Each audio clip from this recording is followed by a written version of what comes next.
Bismillahirrahmanirrahim. Assalamualaikum warahmatullahi wabarakatuh. Alhamdulillahirabbil alamin wa bihi nasta'in wa ala umuri dunya waddin.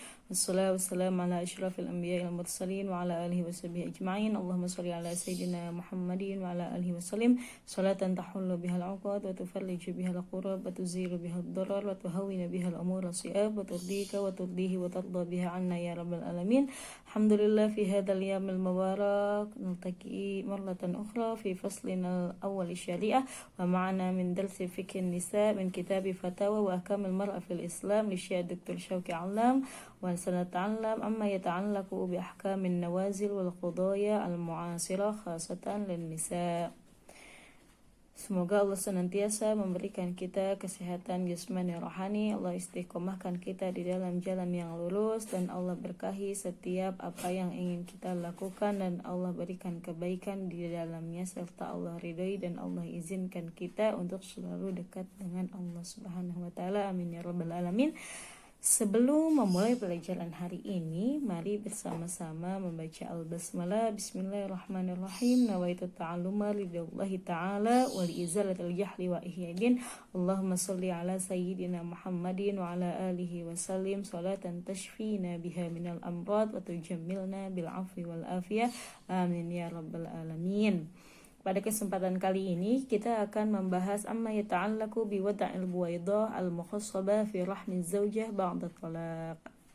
Ya, wasu'al mal hukmu syar'i fi imra'atin wa zawjiha qad khassaba buwaidah wa wada'a fi markazi mu'alajatil aqam thumma infasala bi talaq wa aradat az-zawjah wada'ul buwaidah al-mukhassabah fi rahmiha ba'da talaq.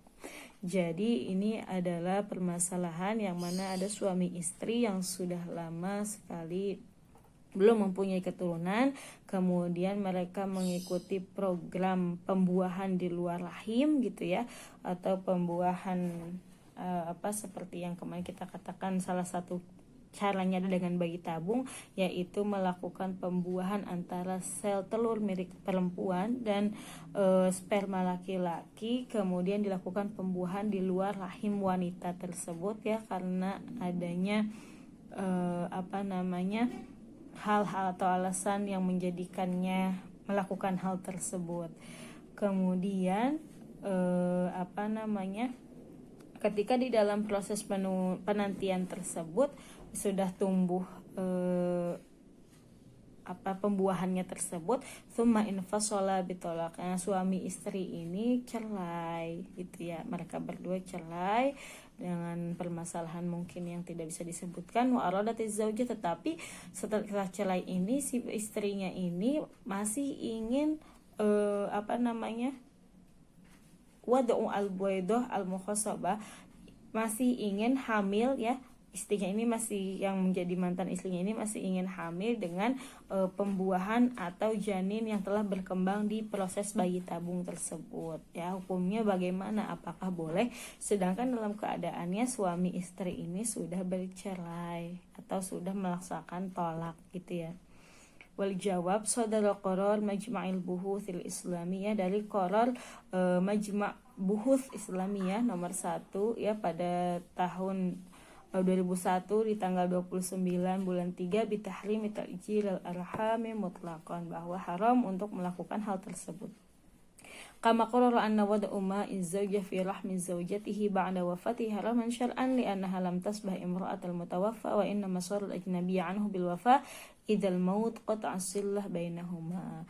Ya, seperti yang telah kita pelajari juga sebelumnya, bahwa kalau misalkan ada seorang perempuan atau istri kemudian melakukan proses bayi tabung ya, dan menunggu apakah sperma dan sel telurnya itu dibuahi dan berhasil, apabila berkembang ternyata ketika dalam penantian tersebut si suaminya meninggal dunia, itu juga tidak diizinkan untuk si istrinya menaruh kepada rahimnya ya janin yang telah berkembang tersebut gitu ya, karena dianggap istrinya sudah inqata'a as-sillah bainahuma, apalagi dalam keadaan bercerai seperti ini.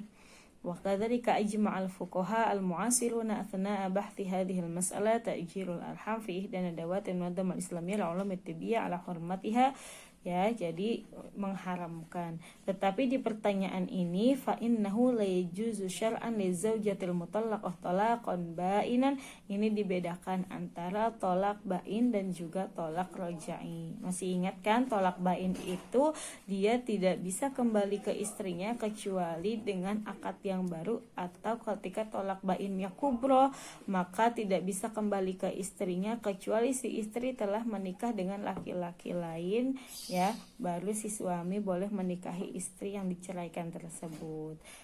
Atau juga dengan cara tolak roja'i. Kalau tolak roja'i ini adalah tolak yang mana selama masa iddah itu boleh si suami kembali rujuk dengan istrinya gitu ya, asalkan belum selesai masa iddah tersebut. Maka yang di sini yang tidak diperbolehkan untuk si istri wada'u ila rahmiha, atau menaruh sel telur dan sperma yang dibuahi dan telah berkembang itu kepada rahimnya, adalah ketika dia ditolak dengan tolak bain gitu ya. Nah, liinqidha karena al-alaqah az-zaujiyah itu telah hilang jika diputus dengan cara tolak bain. Tidak ada lagi hubungan antara suami dan istri ketika adanya tolak bain, tetapi harus dengan syarat-syarat tertentu dan dengan akad yang baru. Amma idza kanat mutallaqah talaqan raj'iyan falamani syar'an an tad'a al-bayda al-mukhassabah min tatliqiha fi athna'i fatratil 'iddah bi syarti muwafaqati tatliqiha al-mukhassab lil bayda 'ala dhalika li'anna zawjiyah takunu qa'imatan hukman fi athna'i fatratil 'iddah. Tetapi kalau tolaknya ini tolak raj'i, yaitu yang masih bisa rujuk selama masa iddah tersebut, maka si istri boleh mengambil atau menaruh sperma dan sel telur yang telah dibuahi atau yang telah berkembang itu kepada rahimnya, dan dia bisa hamil lagi, tapi dengan syarat ditaruhnya kembali kepada rahimnya dia itu pada waktu masa iddah, dengan syarat bahwa nanti bakal ada rujuk kembali. Tetapi kalau nanti setelah itu tidak rujuk kembali, maka itu tidak dibolehkan. Gitu ya, bisa difahami, karena ketika masa iddah ini masih bisa diperbaiki hubungannya antara suami dan istri tersebut. Dan semoga dengan berkembangnya janin yang mereka usahakan di proses bayi tabung ini menjadikan kehidupan rumah tangganya lebih baik dan terselesaikan permasalahannya. Begitu ya, bisa difahami sampai di sini. Wallahu taala a'la wa a'lam bissawab. Ya, untuk pembahasan kali ini cukup sampai di sini. Jangan lupa untuk mengumpulkan catatannya pada malam hari ini. Nafa'anallahu bi ulumi syai'in fid dharaini. Amin. Jazakumullah khair al husni ihtimam. Apabila ada yang kurang jelas silahkan ditanyakan. Ya, jangan sampai ada kesalahpahaman atau jangan sampai ada yang hanya diam saja tapi tidak mengerti apa yang disampaikan. Assalamualaikum warahmatullahi wabarakatuh.